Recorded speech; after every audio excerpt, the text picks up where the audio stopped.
clear. You're nothing but a pawn, and you'll remain a pawn until you play. The rules are clear. Take what they give you, give away what you have to, and the difference is yours. The question is, how big is the difference? Are you really intending to win? Well, why not? There are lots like me, and we're the actual players. Because on one side of us are the real cattle who let TV do the thinking for them, while on the other is power who believe that we are shit and feeble-minded cattle. Over in the barn, they want us to take care of them. But a long time ago, they gave up on themselves, and now they won't lift a single finger. While those who have real power became more than the rest. Became gods. They sit so high up that they can't see us as either a serious enemy or a trusted friend. They have only one problem, that they're not immortal. That just leaves you and me. Sometimes I benefit you, other times you me. Everyone plays a game of their own. Think you're a player, do you? I play like the great ones. Take the authorities. Quite unceremonious, but they do have a few lively plays up their sleeves for the people. Every couple of months, they let them blow off steam. Elections, Black Friday, a new auto plant, the latest installment of Star Wars, the Super Bowl. And the people just gobble it up. But when people have holes in their pockets and nothing to eat, who's responsible for that? So now, without their beer and football, they need a sacrifice. And you can be certain that power will provide them with a patsy. And it'll be us. Understand? So that is the game. Here are people who don't care about themselves, and here's authority that doesn't care about them either. And here we are in the middle, who sort of owe something, but what and to whom? It's not clear. How pure and simple. You're more naive than you look. But you're right in that we are like butter that is spread between a thin layer of caviar and moldy bread. Which reminds me of a fairy tale. We are like butter that is spread between a thin layer of caviar and moldy bread. Which reminds me of a fairy tale. Once there lived a poor wolf, and nearby lived a very powerful and rich fox. They grow up together, were in the same class at school, but now they're in different social classes. The fox's life was like a fairy tale. One day the wolf came to him and said, "Teach me to do it. I'm tired of my life and I want to play with the big boys. I want to live like you. Tell me what to do." The fox answered, "Don't sweat it. I'll fix up a place for you. You'll have a cushy job. You'll sit in a chair, quietly catch fish. By the rules. Don't fuss, take a lot here, a little there, anything will do."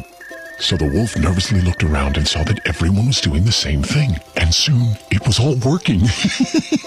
He caught big fish and little ones. One day, the fox came to get his share of fish, but the wolf said to him, "Sorry, brother, this fish is stuck to my tail." So the fox went and unstuck it. He cut the wolf's tail off and unstuck the fish. Good thing the wolf wasn't using his for bait. That's what happens when you play by someone else's rules. That's what happens when you play by someone else's rules. Why are you telling me your tale's here? If you're so smart, then maybe you know a way out. The way out, my colleague, is through the entrance. It's time to get out of this game. Look, yeah, we have money, and what good does it do? There is nothing for us to do in this country. The number of alcoholics and morons is larger than the whole population. It's all polluted, education doesn't exist, and that new auto plant? It's not real. There's no other way than to leave and wipe this nightmare from our brains. To leave? And who's going to let you do this? You'll never forget this nightmare because it won't ever let you wake up. We do have money. But whose money is it? Is it yours, really? Can you actually spend it? Or offshore it? Can you legalize it? Give it to your children? Don't lie to yourself. Don't be like the others. You're in a trap, and the trap will only open its jaws once you are good and deceased. We can buy our way out of a criminal suit, maybe a nice mansion, a few cars, expensive tutors for the kids, but that's about it. See, you're like a hamster on a wheel, no freedom to be seen while the system rolls right on. Why don't I tell you a fairy tale, my special friend? Once there lived a smart guy like you. He found a job, settled in, and slowly rolled along with his life. Then he looked around and rolled a bit faster.